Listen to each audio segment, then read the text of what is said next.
ETF index mutual funds నేర్చుకుని stock మార్కెట్లో రాణించాలనుకుంటున్నారా? వెంటనే ఈ నెంబర్కి కాల్ చేయండి.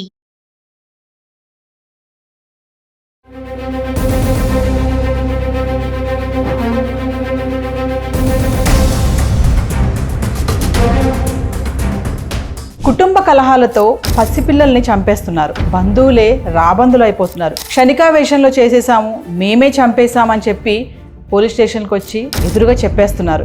ఏంటి, ఎందుకు ఇంత క్రిమినల్ మెంటాలిటీలు తయారవుతున్నారు? సున్నిత మనస్కులైన ఆడవాళ్ళు ఇంత క్రిమినల్స్గా ఎందుకు మారిపోతున్నారు? నమస్తే, welcome back to Suman TV. ప్రస్తుతం మనతో పాటు ఉన్నారు motivational speaker, family counsellor, public speaker Rajanirama గారు. నమస్తే మ్యామ్. నమస్తే నవీన. మేడం, సుదీక్ష చూసుకుంటే మరి కోరుట్ల జగిత్యాల దగ్గర 5 సంవత్సరాల పాపని పిన్ని ఎంత కర్కశంగా అంటే చూస్తున్నాం మనం. రోజుకు ఒక క్రైమ్ న్యూస్ అనేది వింటున్నాం. ఇది మరీ ఘోరంగా ఉంది. అంటే తోటి కోడళ్ళ పైన కోపంతో చిన్న బిడ్డ పైన ఆమె చేసినటువంటి ఆ నిర్ణయం అనేది ఒక హల్చల్గా మారిపోయింది న్యూస్. ఒకసారి మీ అనాలైసిస్లో అంటే మనుషులు ఎందుకు ఇంత క్రిమినల్స్గా ఎందుకు మారిపోతున్నారు? అంటే క్రిమినల్స్గా ఎందుకు మారుతున్నారు అనేది మనం చాలాసార్లు చెప్పుకున్నాం. ఇప్పుడు ఇక్కడ ఎందుకు ఈ క్రైమ్ చేయాల్సి వచ్చింది అని అంటే, తిని కూర్చుని బాగా ఒళ్ళు కొవ్వు పట్టేసి ఏం చేయాలో తెలియక బెట్టింగుల్లో భర్తలు పంపిస్తున్న డబ్బుల్ని బెట్టింగుల్లో పెట్టి అదేమని ఎవరన్నా అంటే కక్షలు కట్టడం. అది కక్షకి ఒక్కొక్క కేసులో ఒక్కొక్క కారణం కనిపిస్తుంది. కక్షకి అంటే నీకు కోపం వస్తే కక్ష కట్టేస్తావు. అక్కడ రీజన్ అవసరం లేదు, తర్వాత పరిస్థితులు అవసరం లేదు, వావివర్సలు అవసరం లేదు, బంధాలు అవసరం లేదు, సొసైటీ అవసరం లేదు, ఏమీ అవసరం లేదు. నీకు కావాల్సింది నీ కక్ష తీర్చుకోవడం. సో ఆ క్రైము దానివల్ల చేస్తున్నారు. ఎస్, అంటే చిన్నపిల్లలు కదా. ఇప్పుడు ఆమె పాప అయినా వాళ్ళ పాప అయినా అంత చిన్న పాపని ఎట్లా మేడం? ఇప్పుడు జంతువులు కూడా చూడండి ఎంత రక్షించుకుంటాయి ఆ పిల్లల్ని.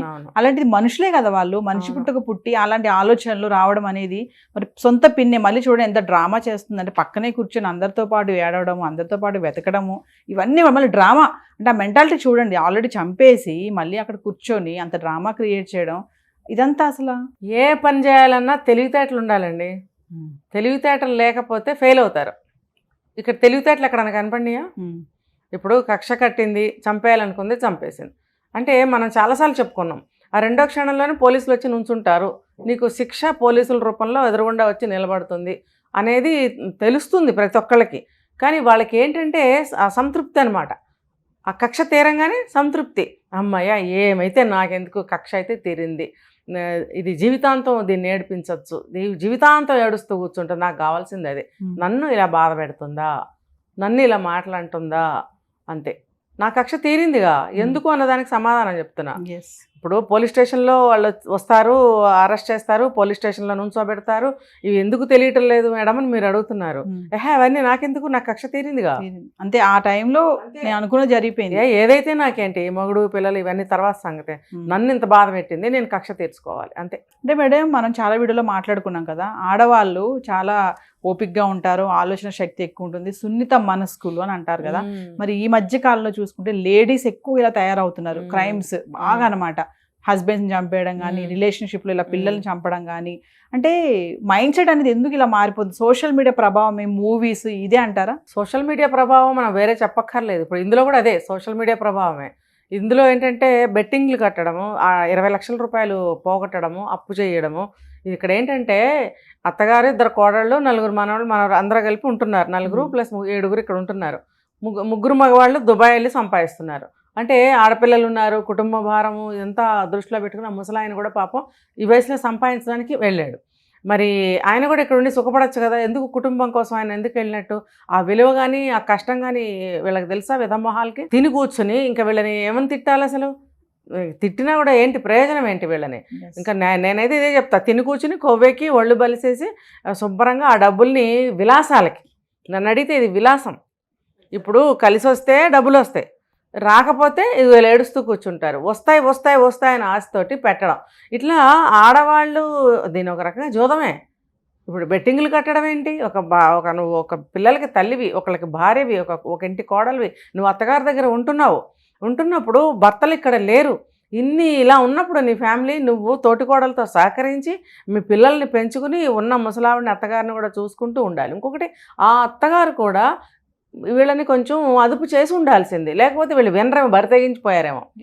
ఈ బరి తెగించిపోయిన కోడళ్ళని ఏ అత్తగారైనా ఏం చేస్తుంది, ముసలి వయసులో భర్త అక్కడ లేడు ఆవిడకి కూడా, అమ్మో ఈ దెయ్యాలతో నాకెందుకు అనుకుందేమో ఆవిడ, లేకపోతే చెప్పినా వినకపోతే ఏం చేస్తామని సైలెంట్గా కూర్చుందేమో. ఇప్పుడు ఇలా ఇలా ఉంటే వీళ్ళు ఆడవాళ్ళు పిల్లలు ఏ ప్రకారంగా తయారవుతారు. ఇప్పుడు తోటికోడలు కొంచెం నన్ను ఎగతాళిగా హీనంగా చూసింది అని అంటుంది. చూడరా మరి నువ్వు చేసిన పని గొప్ప పనా, ఆవిడ నీకన్నా పెద్దది, తోటికోడలు కొంచెం పెద్దది, మొత్తం ఇంటి భారం ఆవిడే చూసుకుంటుందేమో. నువ్వు బెట్టింగుల్లో, రీల్స్లో, ఇన్స్టాలో, నువ్వు ఆన్లైన్లో కూరుకుపోయి నీ ఆనందంలో నువ్వు ఉన్నప్పుడు, నీ పిల్లలు ప్లస్ ఆడపిల్లలు అందరూ అక్కడ ఉన్నప్పుడు ఆటోమేటిక్గా ఆవిడే ఒక తల్లి కాబట్టి రెండురా తినండిరా చదువుకోండిరా అనాల్సిన బాధ్యత కొంచెం పెరిగే ఉంటుంది ఆవిడకి కూడా. ఆ క్రమంలో ఈ అమ్మాయిని ఏమైనా అనొచ్చు, ఎందుకు అనకూడదు, ఏమ్మా పిల్లల్ని చూసుకో, ఏంటది నువ్వు ఇంత డబ్బు పోగొట్టావు, నీకు బుద్ధి లేదా అని అనరా. యాక్చువల్గా అయితే అత్తగారు అనాలి, మరి ఆవిడ ఎంత మాత్రం అందో మనకు తెలీదు. ఈవిడికి కూడా బాధ్యత కాబట్టి, ఇప్పుడు వాళ్ళైనా వెళ్ళాడు, వాళ్ళైనా కష్టపడుతున్నాడు, ఈవిడేంటి కూర్చుని సుఖపడుతుంది అని మంట ఆవిడకు ఉండదా. కూర్చుని పిల్లల్ని వదిలేసి బెట్టింగ్లు కట్టుకుంటావు, డబ్బులు పాటు చేస్తావు, బహుశా ఈవిడ రంగుల రంగుల చీరలు కొనుక్కొని ఫ్రెండ్స్తో బాగానే తిరుగుతూ ఉంటుంటుంది. మరి అది పక్కన ఉన్న తోటికోడలకి ఒక కాలదు. ఆ ఒళ్ళు మండినప్పుడు ఆవిడ ఏమంటుంది, ఏమా ఏంటి నీ పద్ధతి ఏంటి అని రెండు తిట్టదా. తిట్టాలి, తిట్టే అధికారం ఉంటుంది, ఎవరు చిన్నైనా పెద్దయినా తప్పు చేసేటప్పుడు అనే హక్కు ఉంటుంది. ఒక కుటుంబ భారం అందరూ కలిసి ఒక ఇంట్లో ఉంటున్నప్పుడు, కుటుంబ భారం ఉన్నప్పుడు, అందరికీ సమానమైన బాధ్యత ఉన్నప్పుడు నువ్వేంటి బాధ్యత లేకుండా ఈ రకంగా కూర్చుని నీకేం పేరు పెట్టాలి, రౌడీ అనాలా, లేకపోతే ఇంకోటి అనాలా, ఏమనాలి నిన్ను. మరి అలాంటప్పుడు ఎవరైనా అంటారు. ఇరుగు పొరుగులు కూడా చూస్తే ఏంటమ్మా ఎప్పుడు ఫోన్లో ఉంటున్నావు, పిల్లల్ని చూసుకొని అనరా, అంటారు కదా. అంత మాత్రం నువ్వు కక్ష కట్టేస్తావా. నీ భర్త వెళ్ళాడా, నా భర్త కష్టపడట్లేదా, నా భర్త సంపాదించట్లేదా అన్న వర్షన్ ఉంటుంది ఇలాంటి వాళ్ళకి. అంతేగాని ఆ తోటికోడల వర్షన్ ఏమై ఉంటుంది, భర్తలు వెళ్ళారు, మా భర్త వెళ్ళాడు, నువ్వేమో కూర్చుని సుఖపడుతున్నావు, నేనేమో ఇలాగా కష్టపడుతున్నాను, మంచి చెప్తే నీకు చెవికి ఎక్కట్లేదని ఆమెకు కాలుతుంది. ఈ నా మొగుడేళ్ళు కష్టపడిన నా మొగుడు నాకు డబ్బులు పంపిస్తుంటే ఈవిడికేంటి ఇక్కడ అని ఈవిడికి కాలుతూ ఉంటుంది. ఆ కాలి రగిలి మంటలు వస్తాయన్నమాట. ఆ మంటలు వచ్చినప్పుడు ఆ కక్ష ఎట్లా తీర్చుకోవాలి, దీని సంగతి చూస్తానని చెప్పి ఆ పిల్లని ఇలా చేసింది. ముఖ్యంగా పిల్లలతో కూడా ఒక్కొక్కసారి గొడవలు వస్తాయి. గదుల్లోకి వెళ్ళి ఏదో చిన్న వస్తువు తీసుకోవడమో, ఏదైనా వస్తువు కింద పడేయటమో, లేకపోతే వద్దంటే పిల్లల కోసం మాటిమాటిగా గదిలోకి వెళ్ళటం ఏదో చేస్తారు చిన్నపిల్లలు. ఆ పిల్లలతో కూడా కొన్ని గొడవలు వస్తాయి. అక్కడ ఏం జరిగింది అనేది పర్టికులర్గా తెలియదు. ఇక్కడ అంటే క్షణికావేశంలో నిర్ణయాలు తీసేసుకుంటున్నారు, పగా తీర్చేసుకుంటున్నారు, తర్వాత వచ్చే పరిణామాలు ఏంటి, మరి అరెస్ట్ అవుతారు, దొరకడం అయితే ఖాయం కదా మేడం. ఇప్పుడు ఆమె ఎంత నటించిందంటే ఆల్రెడీ శారీతో చేసినట్టుంది ఆ పని, తర్వాత బ్లడ్ మార్క్లు ఏమున్నాయని చెప్పి మళ్ళీ డ్రెస్ మార్చుకొచ్చి అక్కడ కూర్చొని ఏడుస్తుంది వాళ్ళ మధ్యలో. ఒకసారి కాదు, గంటకోసారి డ్రెస్ మారుస్తుందంట. చాలా ఒరిజినల్గా న్యాచురల్గా తల కొట్టుకొని ఏడవటం, గుండెలు బాదుకుని ఏడవటం, సొంత పిల్లే చనిపోయినట్టుగా అక్కడ నటించడము, తోడుకోడల్ని ఓదార్చడం, పక్కనే కూర్చొని ఇవన్నీ చేయడం, గంటకి మరి మధ్యలో వెళ్ళి డ్రెస్ ఎందుకు మారుస్తుంది. ఇది అనుమానం రాదా ఎవరికైనా. నీకు నిజంగా అంత దుఃఖం ఉంటే నువ్వు లోపలికి వెళ్ళి మాటి డ్రెస్ ఎందుకు మారుస్తున్నావు. నీ అందం అందరూ వచ్చిన వాళ్ళు చూడాలని మారుస్తున్నావా, లేకపోతే దేనికి మారుస్తున్నావు. మరి అది అనుమానాస్పదమే కదా అందరికీ. ఇప్పుడు పోలీసు స్క్వాడ్ కుక్కల్ని తీసుకొచ్చి, స్మెల్లింగ్ డాగ్స్ని తీసుకొచ్చి అక్కడ పెడితే ఎంత 5 నిమిషాల్లో అయిపోయింది కదా.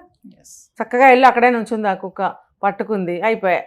ఇప్పుడు వాళ్ళ స్టైల్లో అక్కడ ఉంటారా, అడిగారు, మరి అడిగితే ఇంకేం వణుకు జ్వరం, ఇంకా చెప్పకేం చేస్తారు, చెప్పేస్తారు. అంటే తెలివి తక్కువ వాళ్ళు అనమాట. నన్ను అడిగితే ఇలా క్రైమ్స్ చేసే ఆడవాళ్ళందరూ నా దృష్టిలో తెలివి తక్కువ వాళ్ళు. ఏదేమైనా మేడం, కుటుంబ కలహాల వల్ల అంటే తోడుకోడళ్ళకి, అక్క చెల్లెలకి, అత్తగారు మా కోడలికో, అన్నా చెల్లెలకు పడకపోతే అనవసరంగా చిన్నపిల్లల్ని టార్గెట్ చేసి వాళ్ళని చంపడం అనేది ఏమాత్రం కూడా కరెక్టే కాదు. ఫైనల్గా ఏం చెప్తారు మేడం? అది విచక్షణ జ్ఞానంతో కూడిన విషయం ఉన్నవినా. వాళ్ళకి బుద్ధి జ్ఞానం, వాళ్ళ పెరిగిన పెరుగుదలలు, వాళ్ళు ఉంటున్న వాతావరణము, ఎవరితో అయితే ఉంటున్నారో వాళ్ళకి వీళ్ళకి పడకపోవడము, మనస్తత్వాలు, సరిపెట్టుకోలేనితనము, మన అనే అనుకోలేకపోవడము, ఇవన్నీ కారణాలు. అంటే ముందు నా సుఖం, నా ఆనందం, నా లాభం, వీటిలో ఏ ఒక్కటి తేడా వచ్చినా అంతే, అవతల వాళ్ళు ఎవరనేది చూసే ప్రసక్తి లేకుండా ఇప్పుడు తయారైంది సొసైటీ. మరి అది ఎవరికి వాళ్ళకే తెలియాలి. ఇప్పుడు ఇంటింటికి వెళ్ళి మనం చెప్పలేం, మనిషి దగ్గరికి వెళ్ళి ఎవరని చెప్పలేం. వాళ్ళకి బుద్ధి జ్ఞానం ఉండాలి. ఒకవేళ వాళ్ళకే అటువంటి థ్రెట్ ఎప్పుడన్నా వస్తే అని ఒకసారి ఊహించుకోవాలి ప్రతి ఒక్కళ్ళు ఇలా క్రైమ్ చేసేవాళ్ళు. ఇప్పుడు ఎంత విచక్షణ లేకపోయినా అన్నం తింటున్నాడు, నిద్రపోతున్నాడు, లేస్తున్నాడు, మూవీ చూస్తాడు, అప్పటికప్పుడేం చంపడు సావడు కదా, కొంత టైం ఉంటుంది. ఆ టైంలో ఇవన్నీ చేస్తూ ఉన్నప్పుడు ఒక ఆలోచన రాదా, ఇదే పరిస్థితి నాకు వస్తే, లేకపోతే మా అమ్మకు వస్తే, మా అక్కకు వస్తే, మా అన్నకు వస్తే అనే ఆలోచన చేయడా. ఆ ఆలోచన రానివ్వకుండా చేసుకుంటున్నారు వాళ్ళు. ఈ ఆలోచనలోనే ఉంటున్నారు కానీ పక్క ఆలోచనలు వీళ్ళకి రావట్లేదు. ఆ ఆలోచన కనుక చేసినట్టయితే వీళ్ళకి తెలుస్తుంది. ఇంకొకటి ఏంటంటే ఇట్లాంటి వాళ్ళని ఇది చిన్నప్పటి నుంచి ఉంటుందండి వీళ్ళకి మైండ్ సెట్. ఇప్పుడు ఒక ఇంట్లో పుట్టిన 4-3 పిల్లలు ఉంటే ఒకళ్ళు చాలా తేడాగా ఉంటారు. ఒకళ్ళు ఎప్పుడు సౌమ్యంగా ఉంటే ఒకళ్ళు కారాలు మిరియాలు నూరుతూ ఉంటారు. ఈ కారాలు మిరియాలు నూరే వాళ్ళకి మంచివాడు ఏమైనా చెప్పబోతే వాడే వీడికి గిట్టడం. జీవితకాలం సొంత అక్క చెల్లెళ్ళు సొంత అన్నదమ్ములు కూడా ఏదో హాయని పలకరించుకుంటారే తప్ప ముఖస్థుతికి లోపల మండుతూ ఉంటుంది వాళ్ళని చూడంగానే రోజు. ఇది మాత్రం ఖచ్చితంగా చాలా మంది విషయాల్లో నేను చూశాను. ఇప్పుడు పలకరించుకుంటారు అంతే. ఇంకా వాడికి కష్టం వచ్చినా సుఖం వచ్చినా మనమే వెళ్ళి ఏం చేస్తాంలే, అడిగినప్పుడు చూద్దాంలే అంటే అంత కర్కశంగా నాది కాదులే అని ఎలా ఉంటారు మీరు సొంత తోడబుట్టిన వాళ్ళ విషయంలో? మీరు ఎందుకు వస్తుందంటే ఇవే కారణాలు. నువ్వు ఒక పిల్లలు అందరూ ఒకలా ఉండరు, మనం చూస్తున్నాం. తేడాగా ఉన్నవాడికి మంచివాడు చెప్తాడు, కోపం ఎందుకు నీకు? అప్పుడు నన్ను అడిగితే చెప్పకుండా ఉండటమే మంచిదేమో, చెప్పినందువల్ల చెడ్డ అవుతున్నారు. ఇప్పుడు నువ్వు చెడు మార్గంలో ఉన్నావని చెప్తే కోపం వస్తుంది, కానీ ఆ చెడు మార్గంలో వెళ్ళి వాళ్ళే దెబ్బతింటారు. దెబ్బతిన్న రోజున ఆ బాధ వాళ్ళే పడతారు. మనం ఇప్పుడు ఒక వయసు వచ్చాక ఎవరిని చెప్పకూడదు, చెప్పలేము. అందుకని తోడబుట్టిన వాళ్ళ విషయంలో కూడా వేలు పెట్టడం అనేది శుద్ధ దండగా.